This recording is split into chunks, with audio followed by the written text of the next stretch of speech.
We are really gathered here to honor those amongst us who have made outstanding contributions to our country and to the global community as well. President Cyril Ramaphosa awards national orders to those who have made outstanding contributions to the country and global community. Police are looking for a gang of robbers following a cash-in-transit heist in Wonder Park, north of Pretoria, this morning. This is eNews, live from Johannesburg. Hello, I'm Gareth Edwards. South Africans and global citizens making waves and influencing societies have been honoured. President Cyril Ramaphosa honoured them with national orders earlier today. Reporter Kailichle Kamalo has the story. A joyous occasion. South Africa honours men and women who have excelled in the arts, media, community service, justice, sports and many other fields. These national orders are essentially a recognition of the many outstanding individuals who defied great odds to make an immense contribution in various spheres of life. Some recipients are no strangers to hard work. Former Deputy Chief Justice Dikgang Moseneke received an Order of Luthuli in gold for his exceptional contribution in the field of law and administration of justice. You know, when your own country recognizes what you have done and gives an honor like this, the excitement way exceeds. Think about the many doctorates I already have, honorary doctorates and awards around the world. But this is home. And when home says, well done, the excitement knows no limit. Others have made immense contribution in entertaining the nation throughout the years. They were bestowed with the Order of Ikamanga. It's the most humbling experience, actually, because in most cases, one would have imagined that people must first pass on before they get this. And I'm truly humbled that I'm in the company of great leadership. The people in the streets have always recognized me, especially, the ones that are selling papers or whatever. They tell me beautiful things when I see them all the time, and they still call me, even they would say, hey, Center, or they say Advocate Center now that I'm advocate. So I just love them.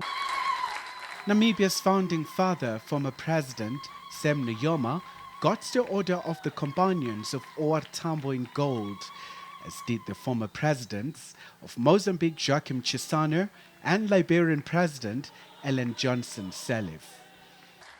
Former national team captains John Smith and Neil Tovey also received nods.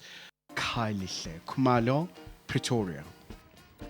Police are looking for a gang of robbers following a cash-in-transit heist in Wonder Park, north of Pretoria this morning. The suspects made off with an undisclosed amount of money. The robbers attacked and petrol-bombed a cash-in-transit vehicle. Gauteng police spokesperson Kay Makobele says they're investigating a case of armed robbery. Well, Parliament's Transport Portfolio Committee has called on the rail safety regulator to urgently determine how accidents involving trains and vehicles can be avoided. This follows the second incident at the Butskop level crossing in Blackheath on Friday, which claimed the lives of 7 people. In a statement, the Portfolio Committee has expressed discontent over the accident and has sent its condolences to the families of the victims. The committee says the accident speaks to the need to urgently address maintenance at rail systems. It has called on the rail safety regulator to thoroughly investigate the circumstances surrounding the tragedy. Metro Rail says the accident occurred as a result of human error. Well, South Africa's ability to manage any kind of epidemic is weak. That's according to an evaluation report from the World Health Organization. It has called for the urgent passing of 2 health bills. One former MP says parliamentarians are to blame for this delay. Reporter Erin Bates has more. The urgent ratification of 2 bills on health will help regulate the healthcare sector, says a recent WHO report. The WHO has released a review of the country's healthcare system. The report was compiled with input from local health officials and scrutinizes 48 technical areas. The South African report reveals the country's strengths and weaknesses. South Africa's ability to handle an epidemic scored the worst. An epidemic occurs when a group of similar illnesses emerge in an area and exceed what is typical in a region. In contrast, an outbreak is a sudden occurrence of a disease in a community. On the bright side, South Africa scored exceptionally well in terms of vaccine access, immunization, and laboratory skill. Government's National Institute of Communicable Diseases runs the only Level 4 biosecurity laboratory on the continent. The NICD provides key support across Africa. For example, in 2014, experts tested African cases of Ebola. More recently, the NICD's team has researched cases of the Listeria bacterium. This week, former Member of Parliament Wilmot James blasted Parliament for failing to timelessly pass 2 health bills: the International Health Regulations Bill of 2005 and the National Public Health Institution of South Africa Bill of 2017. In a report in the Daily Maverick, James claims the delay in passing the bills lies at the feet of Speaker Baleka Mbete and the Chair of Parliament's Portfolio Committee on Health, Mary Ann Dunjwa. They failed to do their job, he writes. Of the 48 categories evaluated in the report, South Africa achieved good to excellent scores in 37 technical areas. Aaron Bates, Johannesburg.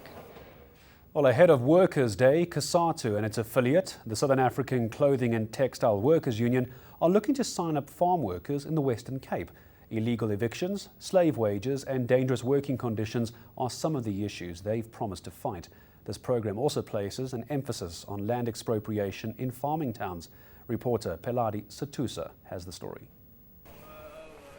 A single room with no toilet, on and off electricity, and no water. To Banini Punguza, this rental on a farm in Grabo is an upgrade.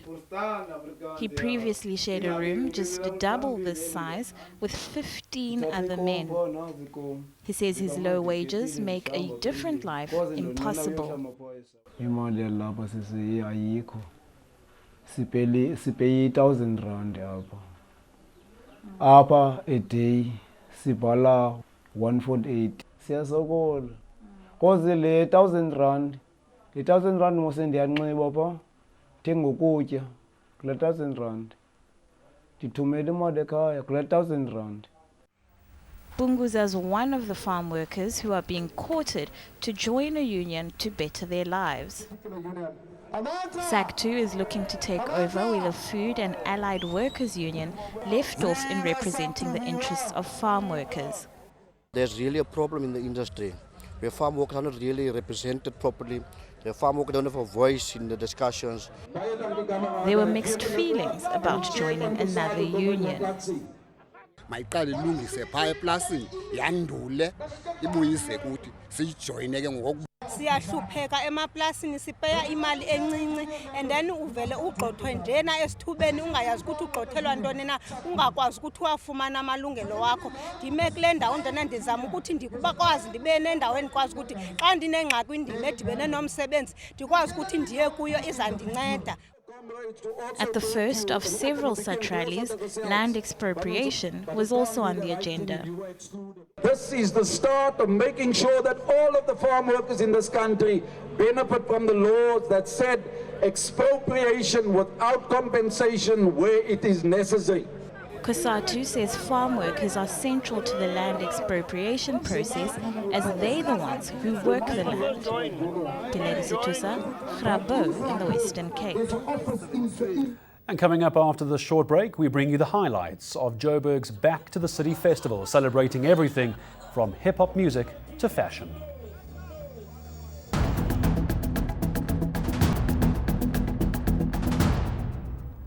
Welcome back. For 12 years, Joburgers have enjoyed the Back to the City Festival. It celebrates everything hip-hop, from the music to the fashion. Sadly, though, the festival is going to be ending in 2021. Reporter Ditiro Selepe attended the annual event at Mary Fitzgerald Square in Johannesburg. Encompassing all the elements of hip-hop, from graffiti skateboarding, fashion, basketball, and the spoken word. The festival, now a major event on the entertainment calendar, had humble beginnings. Thinking that we started at the shop there, Konin, there Machite, at the sneakers corner shop, and it was a small anyana session. Then it grew to being like outside. From outside, it was under the bridge. From under the bridge, it was stretching and stretching and stretching, and now it's right at the square, man.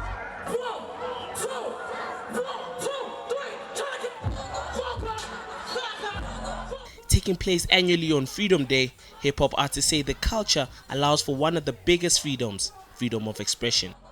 A country like South Africa, where we were chained for so long from having a voice, from having any type of freedom, from having any type of say, moments like this are important, and being able to encompass it in hip-hop, which is all about freedom of expression, it is the perfect commonality.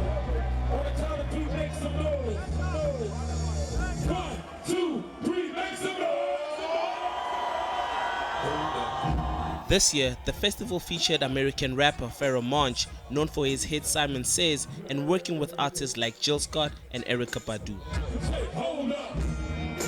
Pharoah Monch is a legend. He's been rapping for over 20 years. For those who don't know, he had like mad classics. You'll see when he performs, everybody's gonna be singing along. You know what I mean?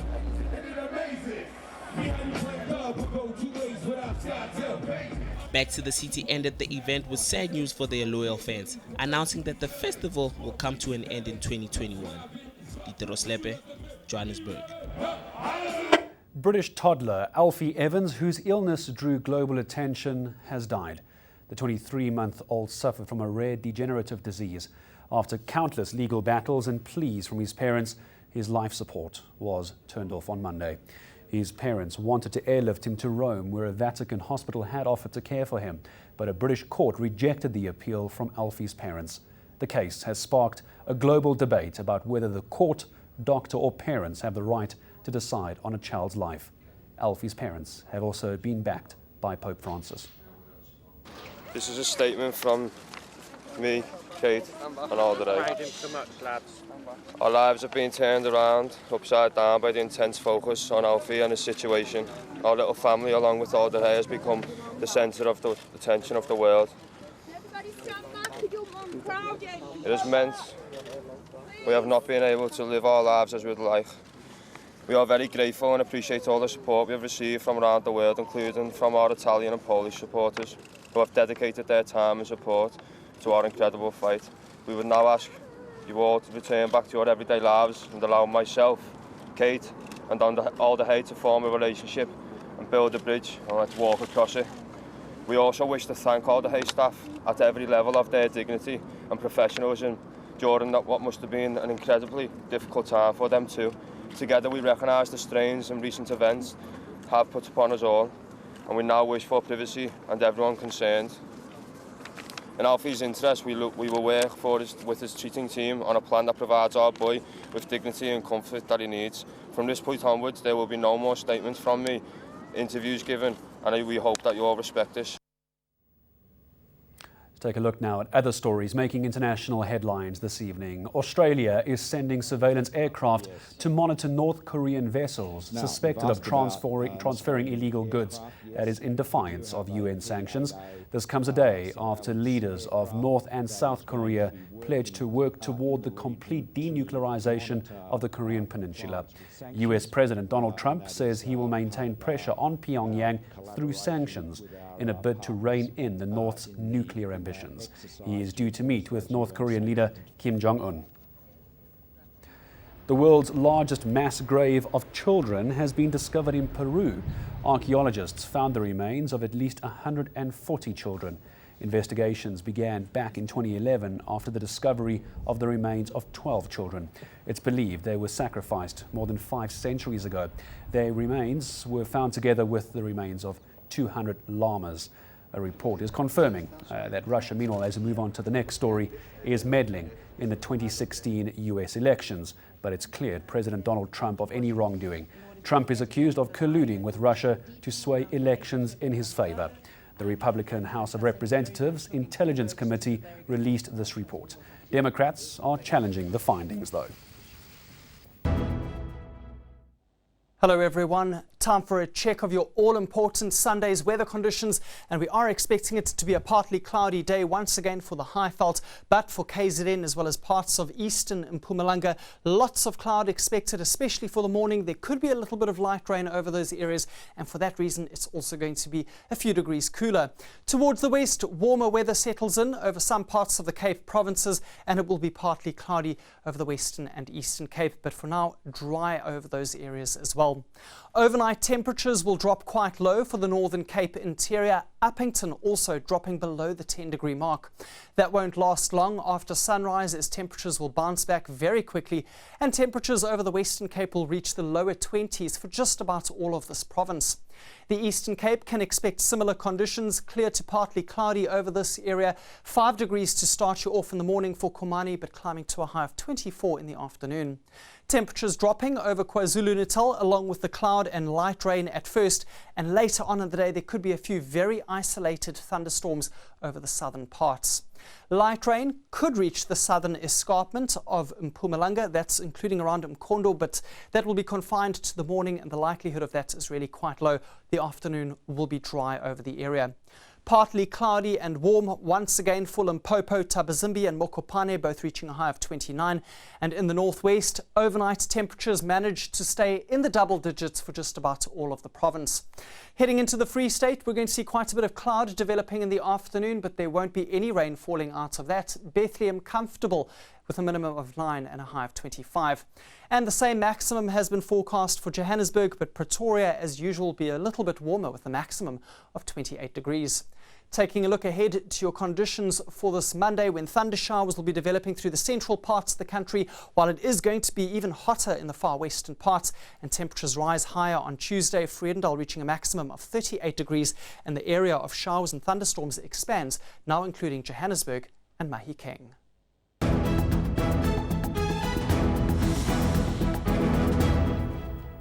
And finally, Kate Walliams is a South African expat, and she's now creating waves on social media. Her Facebook post about an act of kindness on a flight between New York and Johannesburg has gone viral around the world. This Durban-born mother was traveling alone and trying to put her 20-month-old baby to sleep when in walked Mavis Kotongo. The air hostess took the baby under her wing, almost literally, allowing Walliams to finish her meal.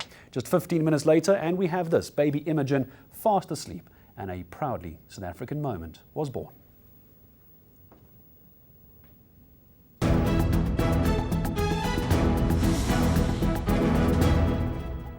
It's a reminder of our main story this evening on eNews. President Cyril Ramaphosa awards national orders to those who have made outstanding contributions to the country as well as the global community. And that's a wrap from the eNews team at 7. Have a good evening.